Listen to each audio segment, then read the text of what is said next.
"We'll get rid of anyone who can't do their job properly," the boss said sternly. I felt ashamed because I couldn't finish my work on time. "I get it. I'll quit," I said sadly. I was exhausted and couldn't keep up anymore, so I chose to leave the company. "Are you really giving up? It won't be easy for someone your age to find another job." The boss teased me. The day after I left my job, I got a call from a former colleague on my phone. "Hey, it's bad. Can you come back, Mr. Watson?" they begged. "It seems like ever since I left, our contract companies have been calling nonstop," my ex-colleague explained. "Firing him was a mistake," a client said, making the section chief apologize deeply to me. "My name's Benjamin Watson. I lost my dad when I was little. I'm sorry for making you feel lonely," I told my mom. "It's all right, dear," she said. With no family close by, my mom raised me alone. Seeing her work so hard inspired me to help. "Mom, I'll work as soon as I finish school. I'm sorry for making things tough," I said. "Don't worry, I'll handle it," she reassured me. Getting a job right after high school wasn't easy. I applied to many places but couldn't even get an interview for most. I was without a job for about a month. Then finally, one company gave me a chance. It was a sales job at an insurance company. I was nervous because I'd heard that working in insurance sales was tough, with strict targets to meet. But I really wanted to help my mom and have a job. So I went to the interview determined to do my best. Luckily, they hired me right away, maybe because they saw how keen I was or maybe they needed someone urgently. Now, after 35 years, I'm still working in sales, dealing with big clients. My sales just about meet the targets each month and I haven't moved up in the company. But I think my hard-working nature still shines through. My clients trust me because I treat them well. A client wants to ask about insurance. "Is that all right?" one person asked. "Can I come by this afternoon?" Another person wanted to know. Of course, I'd be glad to help, I answered. Even on my days off, if someone needed me, I'd go to them. I just wanted to make sure they felt better about things. "Mr. Watson, do you take enough time off?" a colleague asked me. "Yeah, I do," I said, but maybe I didn't really. "You say you do, but I bet you're not really taking enough time off, right? It's not fair that clients get days off, but it feels like salespeople don't," she pointed out. "Yeah, but it's important to make sure people feel okay, even if it means working on days off," I tried to explain. The workload kept getting bigger, but I kept going because I wanted to help others. And even though it was tough, hearing clients say thank you made it all worth it. "It's so helpful that you come whenever I need you." "Thank you," a client said. "No problem. Feel free to call me anytime," I replied. One of my bosses didn't like the way I worked. "You must feel pretty good about yourself, selling such low-cost insurance," Section Chief Howard said, not impressed. "I'm not trying to show off, but every insurance policy matters when you think about what the client needs," I replied, sure of myself. Section Chief Howard was recently transferred from headquarters to our sales department. Unlike me, who only graduated from high school, he's an elite with a degree from a top university. It seems like the head office has high hopes for him, given that he's become a section chief almost 20 years younger than me. "Do you think you're better just because you've been here for over 30 years and still haven't moved up?" he fired back. From Section Chief Howard's perspective, it probably seemed like I wasn't up to the task. And honestly, looking at my sales numbers, I couldn't really argue. "Since you're part of my team, I need good results from you. My own success depends on it," Section Chief Howard emphasized. It looked like Section Chief Howard was really aiming for a higher position, and he was pushing hard for it. While that ambition isn't a bad thing, I couldn't agree with his approach. "Listen, everyone, selling low-cost stuff to small businesses won't make us much money. Aim for the big clients and sell them our top products." Section Chief Howard motivated the young sales team and sent them out. Section Chief Howard's strategy was to sell top-tier insurance to big clients, meaning policies with the highest premiums. I wasn't a fan of this approach. The insurance he promoted covered a wide range of scenarios and was designed to prepare for any situation. But the more comprehensive the coverage, the higher the cost, which I felt wasn't fair. Insurance shouldn't be a daily burden, covering things the client might not even need, I argued. But Section Chief Howard's response was all about creating anxiety in clients and convincing them they needed extensive coverage. He called it a sales skill. But to me, that didn't make sense. I believe in providing insurance tailored to each company's needs, no matter their size, by listening to them carefully. Sure, it takes time, and I end up working late every day, but it's important to make sure they understand what they're getting. Section Chief Howard didn't pay attention to my concerns. Your method is too slow. Sell faster and make more money. Sorry, he said. Despite his apology, I kept doing things my way, even though it meant going against my boss. But I couldn't say for sure that my way was the best. Are you even listening to me? My wife asked one evening. Huh, what did you say? I had been neglecting my family time. Working late every night, I hardly had any time with them. Exhausted from work, I wasn't fully present when I was home. I just wish we could have more time together. I'm sorry, I'm just exhausted from work. I apologized. You really need to rest on your days off. I'm worried about you, my wife said, expressing her concern for my well-being.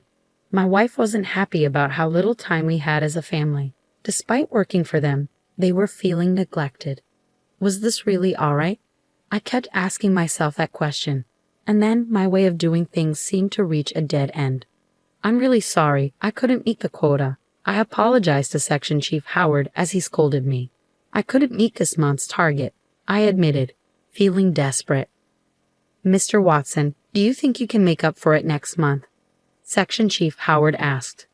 Well, that depends. The shortfall from this month would just get added to next month's target, and since I'm barely meeting the current quota, the chances of catching up seem very slim, I explained. If you can't, maybe you should think about going part-time, Section Chief Howard suggested. Part-time? Can salesmen even work part-time? I was confused. As I hesitated, Section Chief Howard smirked. If you don't like that idea, then you're fired. I was fired. Fired. Surprisingly, saying it out loud didn't feel as bad as I thought it would. I can't say I'm not a bit sad about losing my job, but haven't I been working hard, sacrificing time with my family? I pondered. Maybe it's a chance to appreciate the time with my loved ones that I've been missing out on. I thought of my wife's face, understanding, and decided to resign. Oh, are you really quitting? It's going to be tough for someone like you to lose their job. Section Chief Howard continued to talk, but I just bowed my head and returned to my seat, reflecting on my time here since high school. I think I'll need to start handing over my responsibilities. I began the process of resigning that day. Unusually, I made it home on time. When I opened the front door, my wife looked surprised to see me. At first, she seemed puzzled, but then she smiled. You're home early today. Dinner isn't ready yet. Can you wait a bit? Oh, thank you, she said. It might have been the first time I really watched my wife cook since we got married. I realized how much time I had been spending at work. Well, I've made up my mind to quit my job, I announced. I understand, my wife responded without asking for details. The next day, I handed in my resignation to Section Chief Howard. He had a big smile on his face, seeming quite pleased. Make sure to finish the handover quickly, he'd instructed. I will, I replied. I tidied up my desk and explained my duties to the person taking over. Until my last day, I accompanied my replacement on client visits. What? You're leaving, Mr. Watson? A client exclaimed. Yeah, well, many clients tried to convince me to stay, but I politely bid them farewell. And then, a month later, I left the company. Leaving the company where I had spent so much time was bittersweet, but I felt a weight lifted off my shoulders. Surprisingly, my wife seemed happy despite my unemployment. Aren't you worried now that I'm not working? I asked. Not at all. I was more worried about you overworking yourself and getting sick, my wife replied. She had always been concerned about my well-being. I had been so focused on work that I made her worry. Why worry? You've worked hard all this time. It's okay to take a break now, she reassured me. Thanks for always looking out for me. How about we go on a trip? We have plenty of time now, I suggested.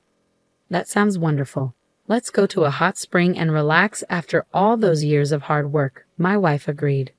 My wife was thrilled when I suggested a trip, so the next day we quickly set off on a hot spring getaway.